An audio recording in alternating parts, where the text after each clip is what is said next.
What kind of family declares their own daughter dead while keeping her alive behind a locked door? For 5 years, Lady Elowen Ashford existed only as a name in a death record, no funeral, no witnesses, no open coffin. Everyone believed she had died to protect the family's fragile reputation. But inside Vanfield Manor, one door was never opened, one corridor was never mentioned, and one secret was quietly breathing in the dark. When Duke Alaric Thornfield arrived to settle the estate's debts, he noticed what everyone else had been trained to ignore. The records were too perfect, the servants too afraid, and the silence behind that locked door was not empty. Before we dive into the story, let us know where you're watching from in the comments below. Now let's begin the story. The record was written in the clean, indifferent hand of a clerk who had never met her.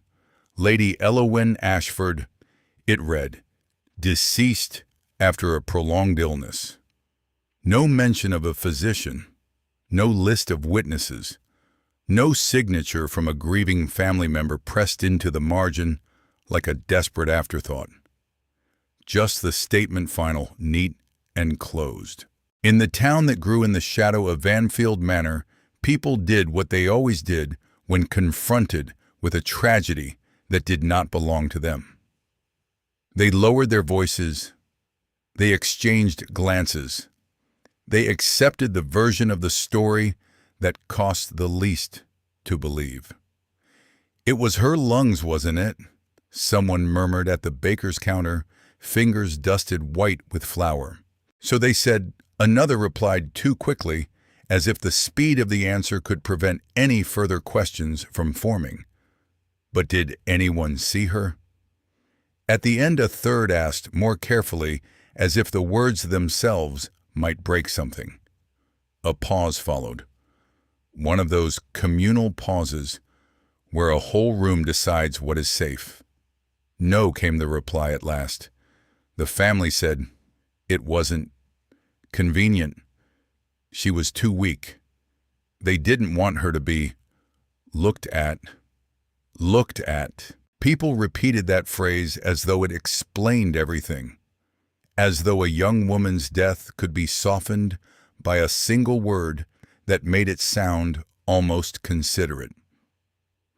There was no funeral in the church, no procession that spilled onto the village road, no heavy black dresses and damp handkerchiefs, and hymns sung with shaking breath. There was no public sorrow. There was only the rumor of a carriage leaving the manor at dawn, carrying a coffin no one was permitted to approach. It went quickly, that part. Too quickly. A former footman, gray-haired, now his knees stiff, his pride worn down into small, stubborn habits, spoke one afternoon in the back of the kitchen at the Heart and Crown, where the servants' families sometimes gathered. He did it the way men confess a thing they've tried to forget. "No death is that quiet," he said, leaning close over a steaming cup. "Not a young one. Not in a house like that. Not when it's meant to be real." "What are you saying?" someone asked, already frightened by the sound of the idea. He shook his head, once tight and final. "I'm saying it was too tidy. Like they wanted it to leave no trace." Then he stopped talking. Because in a place like that, near a manor like that, too much truth could become its own kind of danger. And the world continued, as worlds do when the people they erase cannot argue back. Vanfield Manor did not mourn. It operated. Visitors still came. Carriages still turned through the gate. Deliveries still arrived. The estate still paid its wages on time, and its tenants still kept their heads down and their rent punctual. From the outside, the Ashfords remained what they had always been, a proper family in a proper house, holding the proper distance between themselves and the rest of the world. Lord Cedric Ashford moved through his home like a man who believed the walls were loyal to him. He stood straighter than his father had, smiled more easily, spoke with a warmth that never reached his eyes. When an acquaintance, a neighboring gentleman with too many opinions, offered his condolences at a small gathering, Cedric received them with a single controlled nod. "I heard your family suffered a loss," the man said, lowering his voice as though the word loss required privacy. Cedric's expression did not change. "It has passed," he replied. "We have no wish to prolong grief by putting it on display."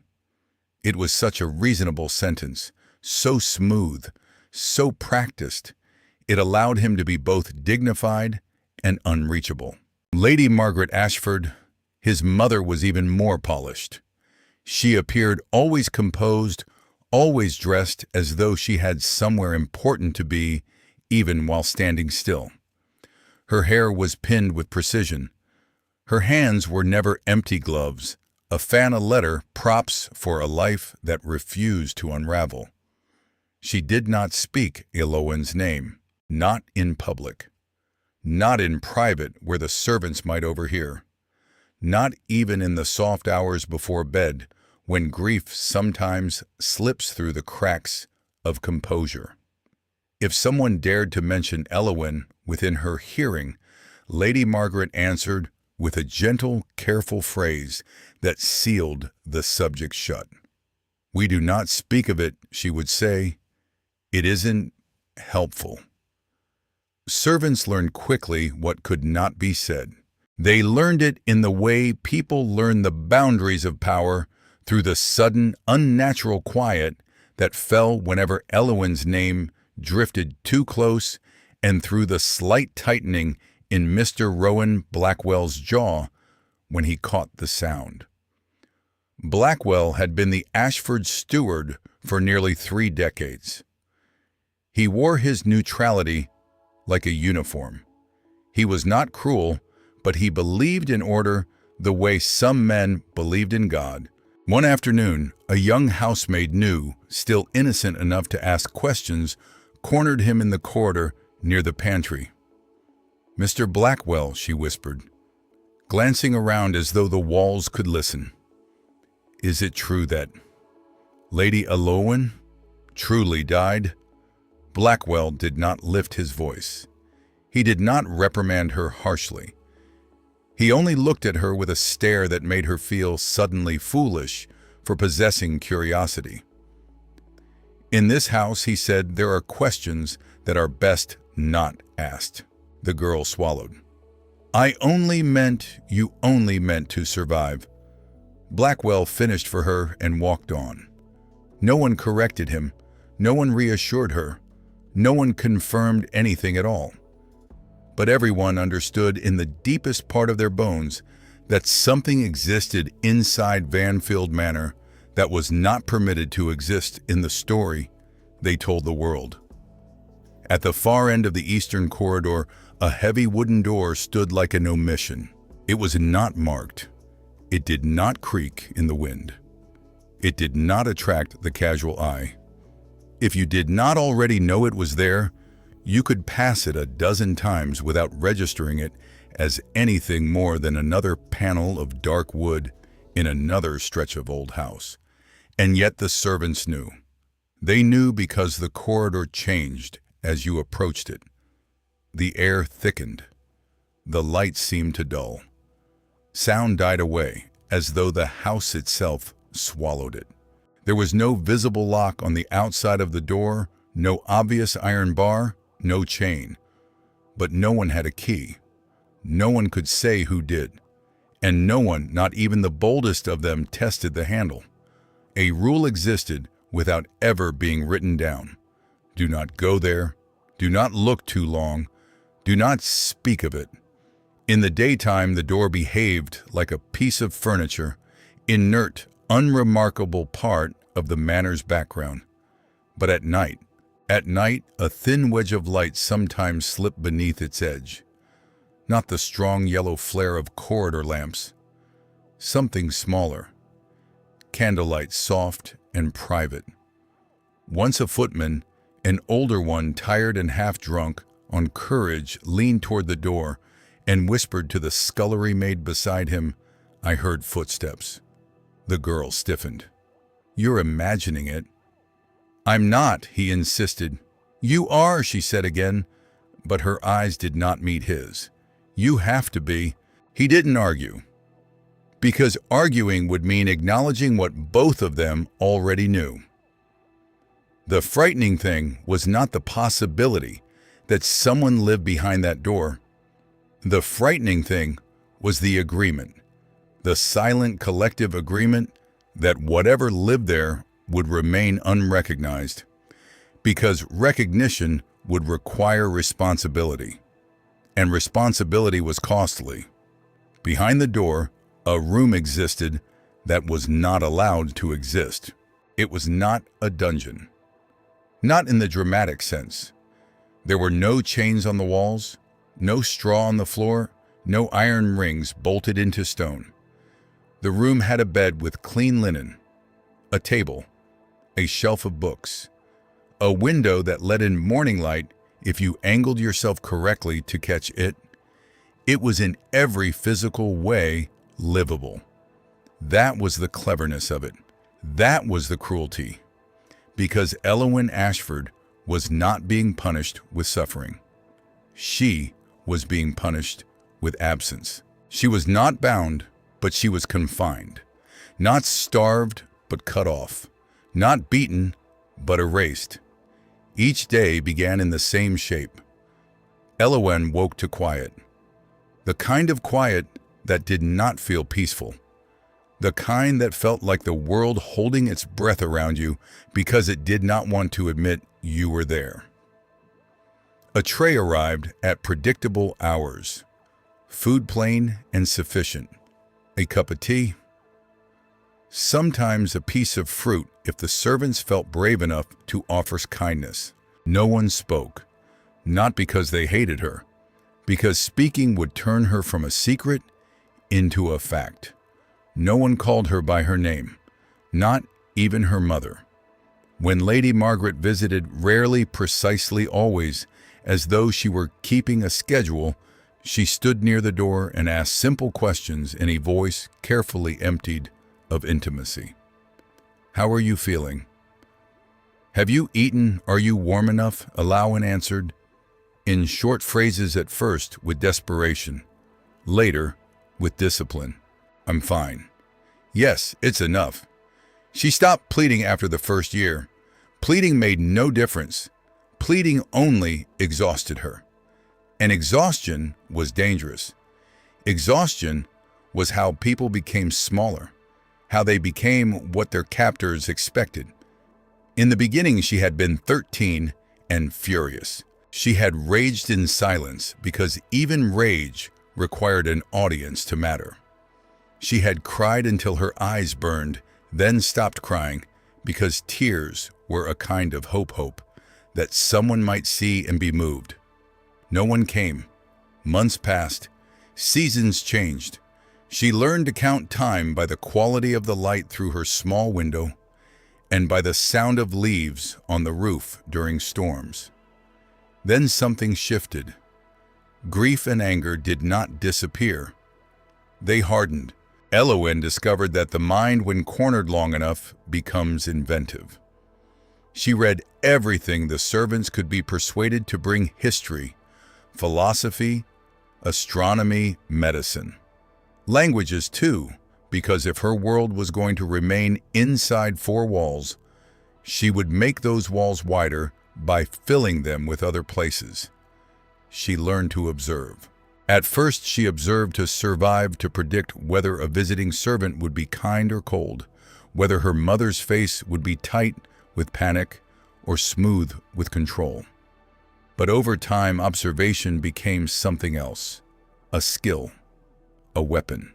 She realized that people did not reveal themselves through their words. Words were what they performed.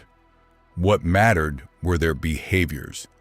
The slight hesitation before a lie, the way they avoided a question, the speed of their footsteps when they thought no one watched. One night after Lady Margaret left without once meeting her eyes, Elowen stood in the center of the room and spoke aloud quietly, as though speaking too loudly might shatter the fragile shape she'd built in her mind. If they truly wanted to protect me, she whispered, they would not need to hide me. The sentence hung in the air. Once it existed, it could not be unthought.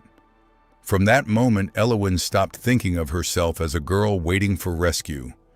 She became a woman watching for an opening. There were days when the opening did not seem real. There were mornings when Elowen woke and felt for one terrible moment that perhaps the world outside had truly accepted her death. Perhaps the village had forgotten her face. Perhaps even her own name, once spoken by tutors and servants and childhood friends, had faded into something fragile and distant. On those days, she forced herself to perform small acts of resistance. She wrote her name in the margins of old books. She whispered it before sleeping. She stood before the window and described aloud what she could see, as if giving testimony to an invisible court. The garden wall, the elm tree, the gray roof of the stables, the road beyond the gate. These things mattered because they proved that the world still existed, and if the world still existed, then there remained a place in it for her. Slowly, Elowen learned that survival was not always dramatic. Sometimes it was simply refusing to let others define reality for you. Her family had declared her dead, but each morning she woke, breathed thought, remembered, and understood. That was evidence too.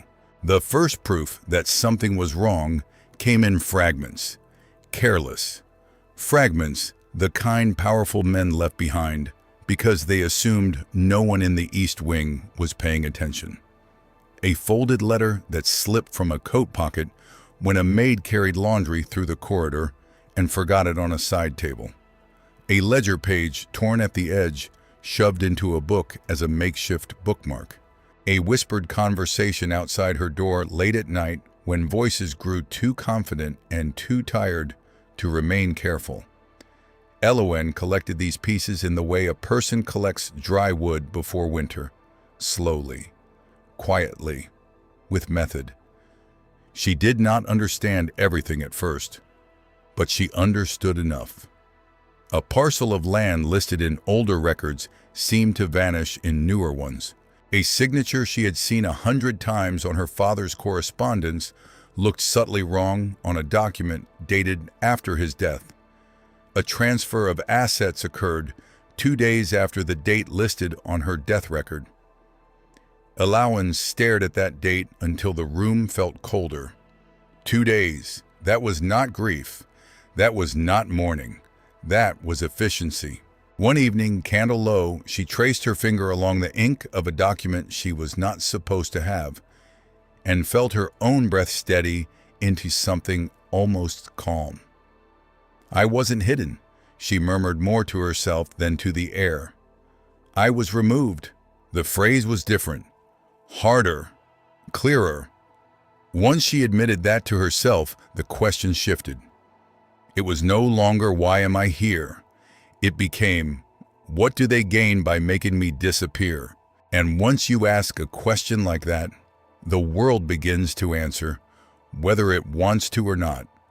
What would you do if you discovered the family you trusted had locked you away for years just to take everything you owned?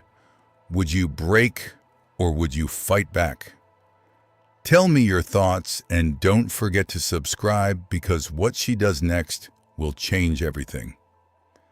The carriage arrived on a gray morning when the clouds sat low over the hedges and the dew on the gravel looked almost like frost. It was not a grand arrival, no crest painted on the door, no herald, no flurry of servants rushing to line the steps. But the horses were well cared for, the leather shone, and the wheels rolled with the quiet confidence of wealth that did not need to announce itself. Mr. Blackwell stood at the front steps as the coach halted. He held his posture, as he always did, straight, precise, unreadable. Then the door opened. Duke Alaric Thornfield stepped down. He was tall, not in a showy way, but in the way some men seem naturally built to occupy space. His coat was dark and plain, yet clearly expensive. His gloves were spotless. His eyes, cool and steady, moved over the manor's facade as though he were reading it. He did not wear a hat. Elowen would learn later that such a detail mattered. Men of standing did not arrive at another man's estate bareheaded unless they intended to signal either intimacy or disregard. This did not feel like intimacy. It felt like a man who did not expect to bow his head for anyone. Inside the house, Cedric greeted him with practiced warmth. "Your Grace," Cedric said, smile already in place. "We're honored by your visit." Alaric's gaze met his. "I prefer honesty to honor," he replied, voice low and calm. "Shall we begin?" Cedric laughed lightly as if it were a joke. "Of course. The arrangements are prepared." They moved to the library. Elowen did not see any of this with her eyes. She sought it with her ears through walls, through the subtle shifts in a house that had become her entire universe. She heard the manner of footsteps, the speed of them, the weight. She knew when someone important arrived because everything else changed around that person. That morning, as the men settled into the library, Elowen stood near the small corner of her room where sound carried best. She pressed her fingertips to the wall and listened. Cedric spoke smoothly about land and debt, about repayment schedules and collateral, about sacrifices the estate had made to stay afloat, about how well managed everything now was. Alaric said very little, but when he did speak, the room beyond the wall seemed to sharpen. He murmured once after Cedric described the estate's stability. "Curious." "What is?" Cedric asked. "The neatness," Alaric replied. Cedric chuckled. "We maintain discipline." Elowen, standing alone, felt something shift. There were men who were satisfied by appearances, and there were men who grew suspicious when things looked too perfect. That evening, Alaric requested records, not just the ones Cedric planned to show him, the curated papers, the clean ledgers, the contracts written in careful language. He asked for older documents, for archives, for letters. Cedric obliged, but something in his manner tightened, just slightly. In the library, Alaric laid documents side by side. His mind moved the way Elowen's did when she examined her stolen fragments quietly, patiently, relentlessly. He found a signature and compared it to another. He held them in the same light. He said without accusation, "This looks different." Cedric leaned back in his chair, as if relaxed. My father's hand grew unsteady near the end. Alaric did not argue. He did not need to. He simply turned the page. Then he reached the record of Elowen's death, the date. He stared, and then his eyes drifted to a transfer document stamped 2 days later. He looked at Cedric again, expression unreadable. "What a coincidence," he said softly. Cedric's smile did not falter. "We were forced to act quickly. Loss does not pause the world." No, Alaric agreed. It doesn't. But as he spoke, his gaze returned to the papers. Elowen behind the wall felt the faintest tremor of something she had not felt in a very long time.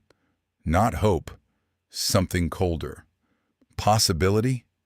The manor began to defend itself, not with weapons, with manners. Cedric stopped letting servants guide the Duke freely. He was always present, always appearing at doorways with a smile that felt increasingly like a warning.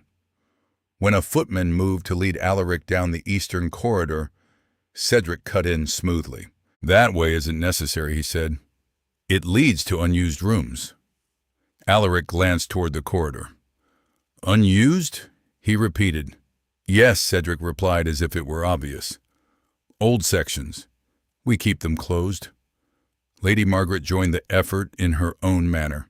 Soft words, soft smiles, and the kind of subtle pressure that made refusal feel like rudeness.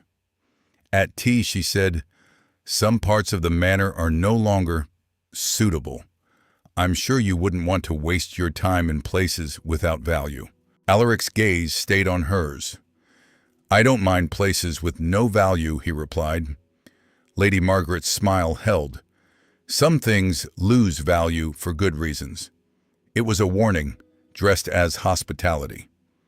Alaric did not react. But Elowen, hearing the shape of the exchange through the walls, understood immediately. They were afraid, not of him, of what he might see. That night, Alaric did not sleep. He walked the corridors alone. At first he moved with the slow, careful pace of a man learning a house. Then his steps grew more direct, purposeful. Elowen heard him reach the eastern corridor. She felt it in the way the air seemed to tighten, as if the whole manor noticed. He stopped at the door. On the other side, Elowen held her breath so perfectly that even her heartbeat felt distant. There was no sound, but there was not true emptiness either. He placed his hand on the wood. He did not turn the handle. He only said in a voice barely above a whisper, if there is nothing inside, then this silence is a performance. Elowen closed her eyes, because she knew he had heard something, not a noise exactly, a presence. Some nights later he returned. This time there was a thin line of light beneath the door candlelight. In the morning he asked a servant who brought tea, "Does anyone use the room beyond that corridor?" The servant's face drained of color. "No, your grace." "Then where does the light come from?" Alaric asked. The servant's hands tightened on the tray. Silence. Cedric's voice entered smoothly from behind. "There are drafts, reflections. Old glass plays tricks in this house." Alaric turned. "Old glass," he repeated. Cedric smiled. "It is an old manor." Alaric nodded once as if satisfied. But Elowen heard the lie settle into the air like dust. And she realized the Duke was not satisfied at all. He was simply choosing the moment he would stop being polite. Alaric had spent years dealing with men who lied beautifully. He knew that lies did not always arrive in panic or contradiction. More often, they arrived polished. They arrived dressed in perfect manners, supported by documents too neatly arranged, protected by smiles that appeared a second too quickly. Cedric Ashford was exactly that kind of man. He never refused a question directly. He redirected it. He never appeared angry. He became courteous in a way that made curiosity seem improper. Each time Alaric asked for something beyond the prepared records, Cedric found a reason to delay, explain, or accompany him. That was when Alaric understood the truth was not hidden in the papers alone. It was hidden in the behavior around them. A guilty house had a rhythm. It tightened when approached. It breathed easier when avoided. And Vanfield Manor, beneath all its polish, was tightening around the east wing. Elowen began to prepare.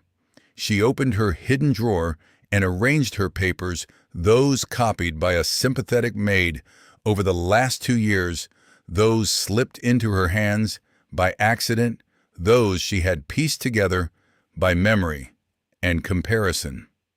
Her fingers did not shake.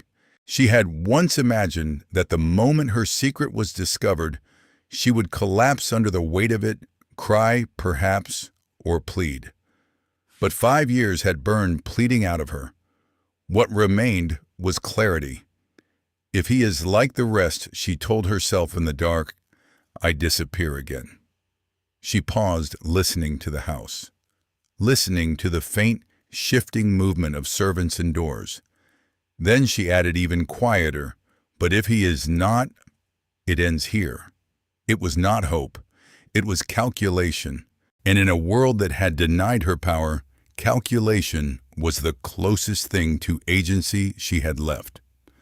The confrontation came in daylight. Alaric walked directly to the east wing without asking permission and without informing anyone of his intention. He moved like a man who had made a decision hours ago and saw no value in announcing it. Cedric appeared instantly as though he had been waiting. "Your Grace," Cedric said, voice pleasant. "What are you looking for down this way?" Alaric did not turn. Answers. Cedric stepped closer, forcing himself between the Duke and the door with the ease of a man used to blocking paths. "This part of the manor is not used." Alaric placed his gloved hand on the door. "Then no one will object," he said calmly, "if I check." The air froze. Lady Margaret arrived behind Cedric, her footsteps measured. "I fear you are exceeding your boundaries," she said, tone as gentle as her expression. Alaric turned at last. His eyes met hers with unnerving stillness. "Whose boundaries?" he asked. "The boundaries of truth or the boundaries of the story you've decided everyone must accept?" A silence fell so complete, it felt deliberate. Cedric's smile wavered. "You don't have the right," he said quietly. Alaric looked at him. "I have enough reason." And then, without force, without drama, he opened the door. The room beyond was not dusty. There was no stale smell of abandonment. No furniture shrouded in sheets. No cobwebs claiming corners. There was a bed with clean linen. Books stacked neatly on a table. A candle burning its flame steady. And in the middle of the room, standing as if she had been expecting him, was Lady Elowen Ashford, alive. For a moment, no one moved. Cedric's face went strangely blank, as though his mind had refused to process what his eyes were seeing. Lady Margaret's hands tightened around her gloves. Alaric simply stood there, staring not with shock exactly, but with the grim stillness of a man whose suspicion had just become certainty. Elowen did not step back.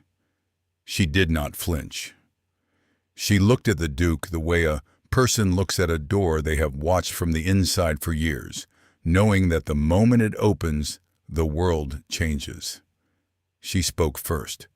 Her voice was calm, clear, almost clinical. "Did you come to purchase the estate?" she asked. "Or to purchase the dead girl inside it?" Cedric inhaled sharply. Elowen. Elowen didn't look at him. She kept her gaze on Alaric. The Duke's eyes stayed on her. "I came for land," he said quietly. "And I came for honesty." Elowen's mouth curved slightly, not a smile, not relief. Something closer to recognition. "You won't find honesty here," she said. "Not from them." Alaric took a slow step inside, just enough to cross the threshold, as if doing so required a deliberate choice. "How long?" he asked. The words hung in the air. Lady Margaret's voice tightened. "Your Grace, please." Alaric did not turn toward her. His gaze remained on Elowen. "How long has she been here?" Lady Margaret drew herself up. She was unwell. "We did what was necessary." Elowen answered instead, voice unshaken. "Long enough for death to become more convenient than truth." Alaric's jaw tightened. "You're not unwell," he said. More statement than question. "No," Elowen replied. Cedric regained his voice, forcing warmth into it like a man forcing air into a dying fire. "Your Grace, this is a delicate matter. My sister has been fragile. The records say she is dead," Alaric cut in. Cedric's smile faltered. "It was A misunderstanding in filing. Elowen finally looked at her brother then. Her expression did not hold hatred. Hatred would have implied he had once deserved something better. She said very softly, "A misunderstanding that transferred land 2 days after I died." Cedric's eyes flicked to Lady Margaret as if seeking support. Lady Margaret's face was composed, but something in her eyes, something like resignation, made Elowen understand that her mother had never been a captive to this lie. She had been a participant. Alaric's voice dropped controlled and cold. "Leave us," Lady Margaret stiffened. "Your Grace?" "I wasn't asking," Alaric said. The sentence landed with quiet finality. Lady Margaret's composure cracked not into panic, but into something thinner calculation. She turned and walked away without another word, footsteps precise as though she were already rearranging her next move. Cedric hesitated. Alaric looked at him. Cedric's pride struggled, then gave way to caution. He followed his mother out, but not before throwing Elowen a glance that carried irritation and guilt and something dangerously close to fear. The door clicked softly as they retreated. For the first time in 5 years, Elowen stood alone in a room with someone outside her family. The air felt strange, too open, too honest. Alaric did not move closer. He did not claim space in a way that would make her feel cornered. He remained a few paces away, as if understanding that the first act of respect was distance. Elowen did not wait for the Duke to speak.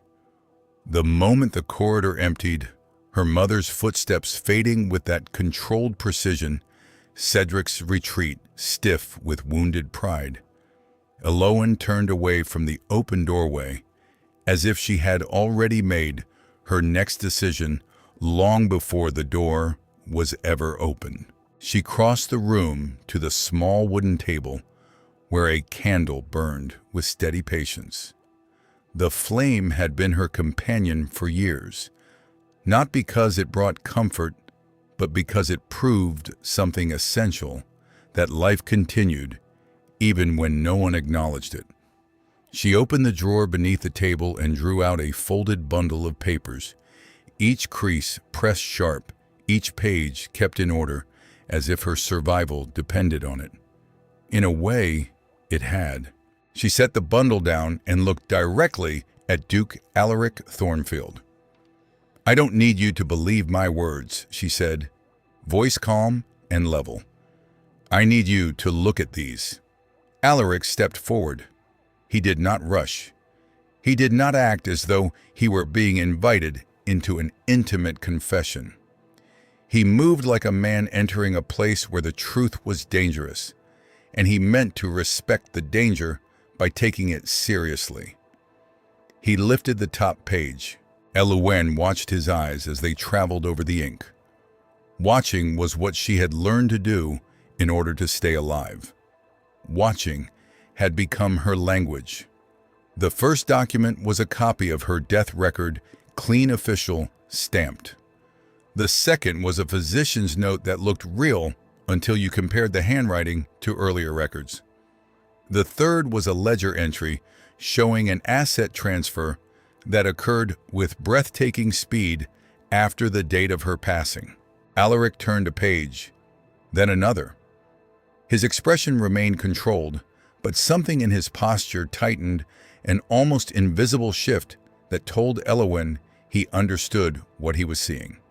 Elowen spoke evenly, as though narrating a weather report. "They didn't just say I died," she said. "They used my death to change everything." She leaned forward and tapped a line on the page with a steady finger. "Here," she said. "This is the date I passed away." She paused not for drama, but for accuracy, for emphasis that did not require volume.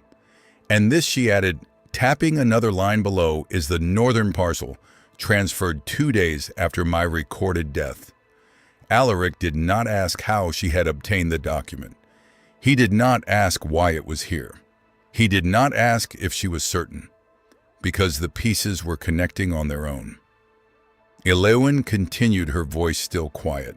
"I didn't keep these to prove I'm alive," she said. "I kept them to prove my death was useful." There was no explosion of emotion, no trembling, no pleading, just precision, cold and deliberate, the precision of a woman who had discovered that clarity was the only thing no one could take from her. Alaric lowered the pages and looked at her.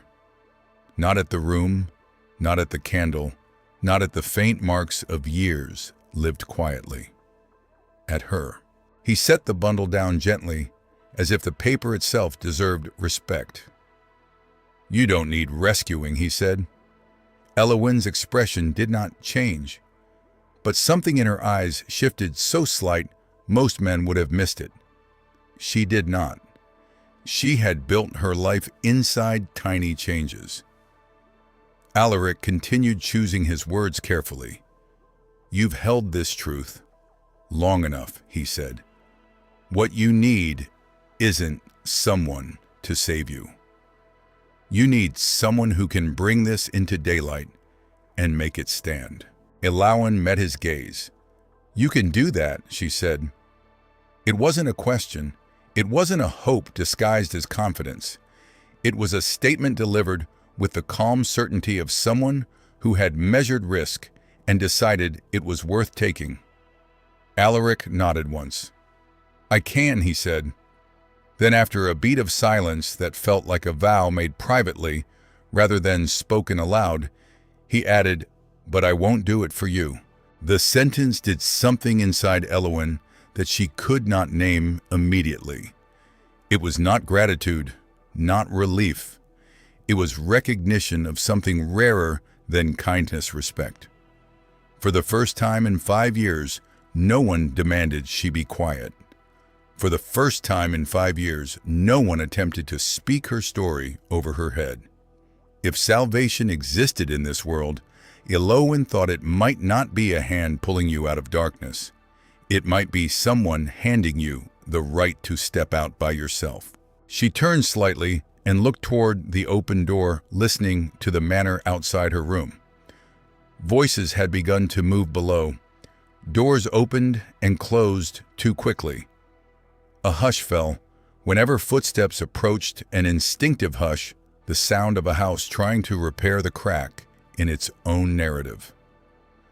Elowen drew in a slow breath. The air felt different now. Not warmer, not gentler. Simply less controlled. Alaric watched her carefully. "How long have you been doing this?" he asked. "Meaning the collecting, the observing, the building of evidence." Elowen's answer came without hesitation. 2 years, she said. "Since I understood what he intended," your brother Alaric said. "Yes." He glanced at the papers again. "You knew he would use you." Elowen did not look away. "I knew he would try." A faint sound traveled through the corridor outside, steps heavier, now more purposeful. Not her mother's measured movement. Not a servant's cautious shuffle. Someone with ownership in his stride. Elowen felt her spine steady. "That will be Cedric," she said quietly. Alaric's gaze sharpened. "You expected this?" "I expected him to come," Elowen replied. "He always comes when his control is threatened." Alaric's mouth tightened slightly. "Then let him." Elowen did not answer. She simply stood straighter, as if preparing to do what she had practiced in her mind 1,000 nights, face the man who had decided she was easier to handle as a ghost. The sound grew closer. Footsteps on the corridor boards. A pause. And then the door swung wider. Cedric Ashford filled the doorway, broad-shouldered, well-dressed, his hair perfectly arranged, as though order in appearance could restore order in reality.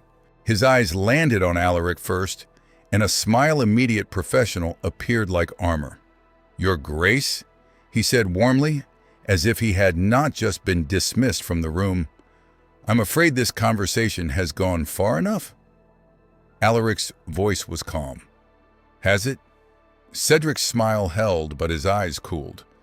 Then his gaze slid to Elowen. There it was, the look she remembered from years ago. Calculation, irritation, a flash of guilt smothered by habit. And beneath it all, a faint impatience, as though her existence was an inconvenience he had already solved once and did not want to solve again. "Elowen," he said, voice softening into the gentle register he used when he needed her compliant. "You should rest." "You're not well enough, for she is in perfect health," Alaric said. He did not raise his voice. He did not need to. The sentence landed like a stone in water, and the room rearranged itself around it. Cedric's smile thinned. "My sister has been through a great deal," he said, carefully, eyes still on Alaric. "She's not stable. Isolation does things to the mind." Elowen took one step forward, not toward the door, not away, simply forward into the space between them. "Is that what you're going to call it?" she asked, voice quiet. "Unstable." Cedric's eyes flickered. "Elowen, please." "You erased me," she said, "and now you want to erase what I'm saying." Cedric's jaw tightened. He turned to Alaric again, trying to regain control through authority. "Your Grace, whatever confusion you think you've uncovered, this is a private family matter. Estate affairs are complex. You're being pulled into a story that isn't accurate." Alaric lifted the papers from the table and held them loosely in one hand, as if they weighed nothing, when in truth they weighed everything. "Then explain these," he said. Cedric did not look at the papers. He did not need to. Looking would have been admitting. "I have no obligation to address misunderstandings," he said. Elowen's gaze remained fixed on him, unwavering. "Do you truly think I'm not sane enough to understand I was killed on paper?" she asked. Cedric's hand curled into a fist. The first visible crack. "Enough," he said, voice harder now, the warmth gone. "You don't know what you're talking about." "I know exactly what I'm talking about," Elowen replied, "because I have had nothing else to do for 5 years but watch this house, listen to it, learn its rhythms, and learn you." Alaric stepped closer to the table and laid the papers down in front of Cedric, spacing them deliberately so they could not be dismissed as a single messy accusation. "This isn't misunderstanding," Alaric said. "It's structure." He pointed to the first document, a death record filed without proper witness. The second, a physician's note with inconsistent handwriting. The third, a transfer of assets immediately after the death. He looked up. A pattern. Cedric's eyes moved across the papers quickly, now not reading but assessing damage. Elowen watched him the way she had watched men through her window for years. The emotional weather of the room changed just as she'd learned it would. Cedric was no longer pretending this was a simple inconvenience. He was calculating how to survive it. "Elowen is confused," Cedric said sharply. "She's been..." "No." Elowen cut in. Her voice did not rise, but the steel in it made the room feel smaller. "You're the one who's confused." Cedric stared at her. Elowen took another step forward, close enough that her words did not need to travel far. "You thought no one would look closely," she said, "or that no one would care long enough." Alaric's gaze shifted to her. "You looked," he said, not as praise but as acknowledgement. Elowen did not take her eyes off Cedric. "I had no other choice," she replied. For a moment, something flickered across Cedric's face. Rage, fear, resentment, all layered under the belief that he was still the rightful owner of this reality. Then his restraint snapped. All of it, he said, voice rising. Everything I did to keep this estate standing. The shout echoed slightly against the walls, and it felt obscene in the quiet room where Elowen had lived in silence for years. It felt like someone bringing noise to a place that had been forced into stillness. Elowen did not flinch. "No," she said. One word, clean and flat. Cedric's eyes narrowed. "No, you did it to keep your control," Elowen said. "You didn't save the estate. You saved yourself." Lady Margaret appeared in the corridor behind Cedric, drawn by the sound of his raised voice. She stepped in with her usual controlled posture, but her eyes were too bright, too alert. "Cedric," she said softly, "we don't need to." Alaric turned his head slightly toward her. His voice dropped again to that calm, deliberate tone that carried more weight than shouting ever could. "You have done enough," he said. The sentence was not an insult. It was a boundary. Lady Margaret's composure wavered. Not into panic, into something more unsettling, the recognition that her careful performance could not hold against truth spoken plainly. For a heartbeat, the three of them stood suspended in the wreckage of the story they had built. There was no longer a shared version of reality, no longer an acceptable narrative. Only fact and the people who could no longer hide it.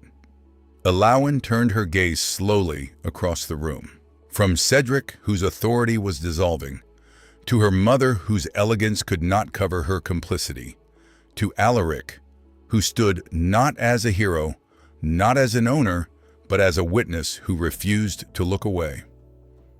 Elowen spoke, and her voice was so even, it made the words sharper. "For 5 years, she said, I believed you were protecting me." She paused. The silence that followed was heavier than any accusation. "Until I understood," Elowen continued, "that none of you were afraid for me." Her eyes stayed on Cedric. "You were afraid of losing what I represented." No one answered, because there was nothing to say that could make that sentence less true. And here in the quiet aftermath, another truth became visible, one you could only see when the shouting stopped. The deepest pain was not betrayal. It was realizing that loyalty had never existed in the first place, only convenience. Elowen inhaled slowly and felt her own body remain steady. That was the strange triumph. She did not break. She did not crumble in front of them. She stood upright in full daylight on the other side of the door they had kept locked. Cedric tried one last time to regain control, voice colder now. "Your Grace, you cannot involve yourself in private matters of blood and family." Alaric's gaze settled on him like winter. "You involved me," Alaric said, "when you used your sister's death to structure a contract and offered it to me as legitimate." Cedric's face tightened. "We can renegotiate." "There will be no negotiation," Alaric said. He reached into his coat, drew out the folded contract Cedric had presented, and placed it on the table beside Elowen's evidence. Then he looked Cedric in the eye. "I withdraw from this arrangement," he said. Cedric's lips parted, but Alaric continued before he could speak. "And if necessary," Alaric added, voice low and precise, "I will deliver every document in this room to the proper legal authorities." Cedric's breath caught. "You wouldn't?" Alaric tilted his head slightly. "I'd try me." Cedric went very still, and Elowen saw it the moment he understood that the walls he'd built to keep her contained had become walls around him. Alaric turned toward Elowen. His voice softened, not into romance, but into something human. "From now on," he said, "no one gets to pretend you don't exist. Elowen did not smile. Smiling would have suggested this was easy or joyful or clean. It wasn't, but her eyes changed, cleared like fog, lifting from a landscape that had been there all along. After 5 years of being erased, she no longer needed to prove she was alive, because this time the truth had stood up on its own. The manor fell quiet in the hours that followed, but it was a different kind of quiet than Elowen had lived with. Before, silence had been enforced, manufactured, a suffocation disguised as peace. Now the silence felt like aftermath. The hush that comes after a storm has torn the air open and left everyone staring at what was always there. Cedric withdrew first, not with dignity, but with the stiff retreat of a man trying to hold his posture while something inside him collapsed. He did not look at Elowen as he left. Looking would have required acknowledging her humanity, and he had survived too long by turning her into a concept instead. Lady Margaret remained at the edge of the corridor for a moment. She watched Elowen the way she might have watched a portrait in a ruined gallery, something precious she once owned, now exposed and no longer hers to arrange. "Elowen," she said softly. Elowen did not answer. Her mother's mouth tightened as though she wanted to say more, to justify, to reshape the wreckage into a story she could live with. But no story could cover this. Lady Margaret turned away. Her footsteps controlled again, but the control looked fragile now, as if it belonged to someone still practicing a role after the audience had left. When the manor finally settled into its uneasy stillness, Elowen remained in her room and Alaric remained only long enough to ensure the evidence was safe. At the doorway he paused. "I'll return," he said, not as a promise of romance, but as a statement of intention. Elowen met his gaze. "Why?" she asked. Alaric's eyes held steady. "Because what happens next should not be decided by those who buried you." Then he left, and the sound of his footsteps faded down the corridor. Elowen stood alone again, but the loneliness was different now. She wasn't alone because she had been forgotten. She was alone because the house no longer had permission to contain her. That night, Elowen did something that surprised even herself. She did not leave. Not yet. The door was open. It would remain open. She understood that, and yet she stayed in the room that had held her for 5 years, as if she needed to look at it one last time with honest eyes. She moved slowly through the space, touching objects, as though they were artifacts of a life she was finally allowed to claim. The table where she had copied dates and signatures. The drawer where she had hidden her evidence like a heartbeat. The window where she had watched seasons come and go without her. She ran her fingertips along the wood and whispered, barely audible, "I lived here," not merely existed. Memories passed through her mind in flashes, rather than floods. The first month of panic, the second of grief, the long middle where she learned to want less, expect less, need less, until her desires became so small they could fit into the corners of her days. But now those memories did not crush her. They simply belonged to her. And from a different angle, Elowen saw something she had not seen before. The room had not been a prison by nature. It had been made into one. That difference mattered, because if something could be made into a prison, then it could be unmade. Freedom, Elowen realized, was not one dramatic step across a threshold. It was the slow, deliberate act of learning to trust that the floor would not collapse beneath you the moment you dared to walk on it.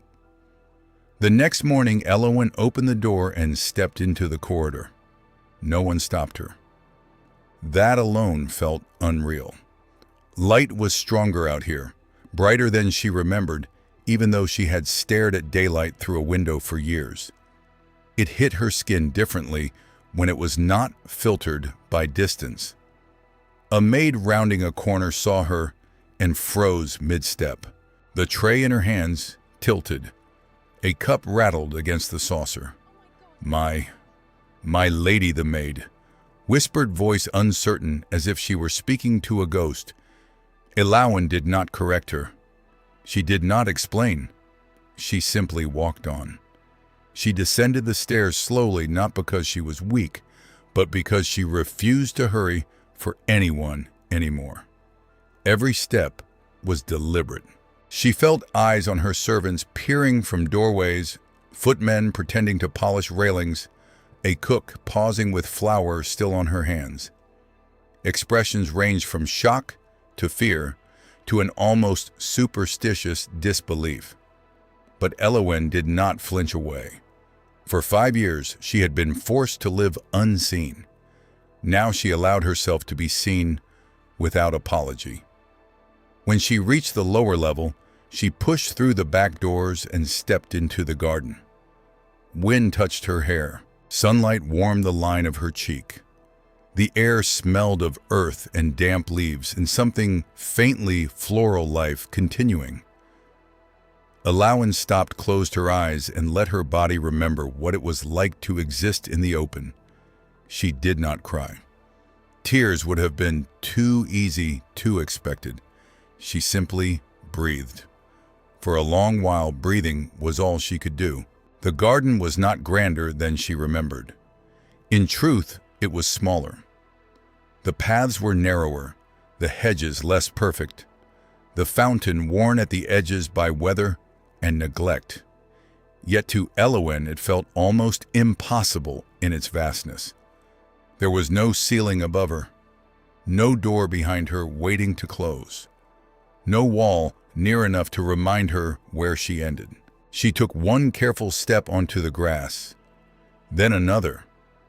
The earth was soft beneath her shoes, slightly damp from the morning air.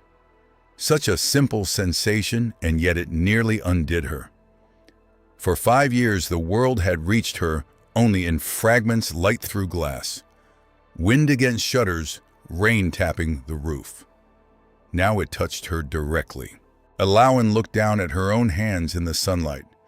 They looked the same as they had yesterday. But everything about them felt different. They were not hidden hands now, not hands folded in obedience, not hands waiting for permission. They belonged to a woman who had opened the door and walked through it. And with that came was a quiet understanding. This was the world that had gone on without her. And yet, here it was still here, waiting for her to enter it again. The sound of wheels on gravel drew her attention. A carriage rolled through the gate with the same unshowy confidence as before. Not loud, not theatrical. Duke Alaric Thornfield returned. He stepped down and paused when he saw Elowen in the garden. He did not call out her name. He did not hurry toward her as though he had a claim to her attention. He simply stood for a moment, watching, respecting the fact that her first hours of freedom belonged to her. Then he walked toward her at an even pace. His voice when he spoke was low. "You came outside," he said. Elowen turned her head slightly. "I no longer have a reason to stay inside," she replied.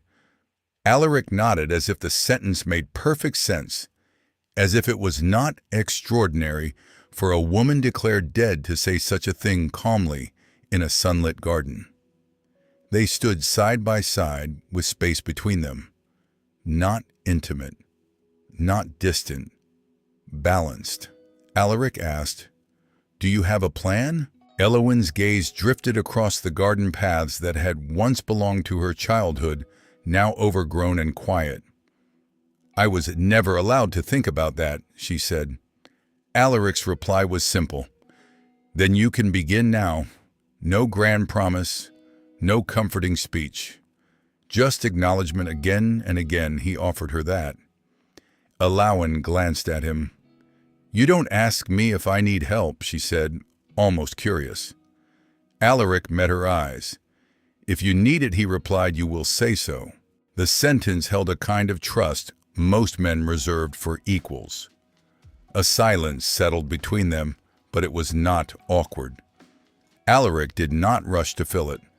Elowen did not feel pressured to speak. In that quiet space, something subtle began to grow. Not romance in the dramatic sense, but the first fragile shape of trust.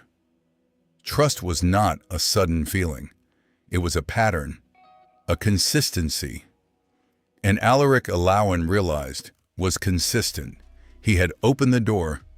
He had not looked away. And now he stood beside her without taking anything. After a while, he turned slightly and asked the question that mattered most. "What do you want?" The words landed softly, but they hit deep.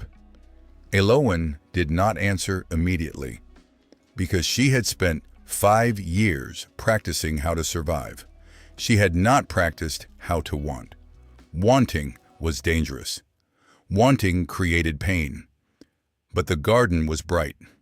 The air was open. And for the first time, the question felt real. Elowen spoke slowly. "I don't want revenge," she said. Alaric did not react, only listened. "I don't want money," she continued, "or power." She turned her face toward him fully then, and her voice grew clearer. "I want to choose." A pause. "Where I go," she said. "What I say. Who I am." Her throat tightened, not with tears, but with the gravity of her own honesty. "And I want," she finished, "to live as a person." Alaric nodded once. No dramatic response, no declarations, because her answer didn't require praise. It required respect. "And you," he said. In the days that followed, the lie began to unwind, not quickly, not cleanly, but inevitably. Paperwork that had once declared Elowen dead was challenged, corrected, rewritten. A solicitor arrived, summoned by Alaric's authority and Elowen's evidence. Questions were asked that could not be smoothed over with social grace. Records were examined, signatures compared, dates scrutinized. Cedric tried to manage the process, at first speaking in careful phrases about misunderstanding and family privacy. But the documents did not care about his pride. The truth on paper was stubborn, and this time Elowen was not silent. When asked to identify herself, she did not hesitate. "I am Lady Elowen Ashford," she said clearly, and the simple act of hearing her own name spoken in an official setting felt like a restoration. Not everything was resolved in a single day. It couldn't be. A lie built over years did not crumble without resistance, but it began to change, and that was enough. Within the manor, Cedric's control thinned. Servants stopped flinching when Elowen walked past. Some still looked afraid. Fear did not disappear overnight, but others looked at her with something like awe, as if witnessing a ghost choose to become human. Lady Margaret withdrew into herself. She did not apologize. She did not confess. She simply became quiet, present, but no longer steering the narrative. The manor remained standing, but it no longer felt like a machine designed to erase. It became slowly a place that had to adjust to the fact that Elowen existed. One morning, when the legal steps were underway and the house had settled into its new discomfort, Elowen stood again in the garden. The light was soft. The air carried the scent of damp earth. Alaric stood a few paces away, not touching, not claiming, simply there. Elowen spoke first. "Everything looks the same," she said. "Gaze on the hedges." Alaric's voice was quiet.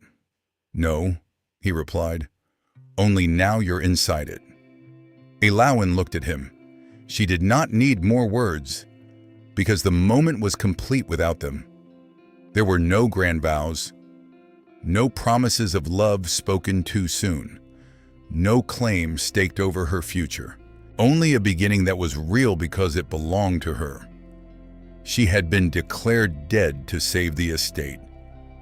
But the people who wrote that lie had misunderstood something fundamental. A person does not vanish because ink says so. And when the truth is finally spoken out loud, it isn't the estate that is rescued. It is reality itself, dragged back from the quiet place where everyone agreed to leave it. Message/lesson of the story. Sometimes the cruelest prison isn't built with chains or violence, but with silence, when enough people agree to look away until a living person becomes a rumor. And sometimes freedom doesn't arrive as a dramatic rescue. It begins the moment one witness refuses to accept a perfect lie, and the one who was erased chooses to speak her name again. Thank you for staying with this story until the very end. It truly means more than you know. If Elowen's journey moved you, I'd love to hear your thoughts in the comments. And a quiet like always helps more stories like this reach others.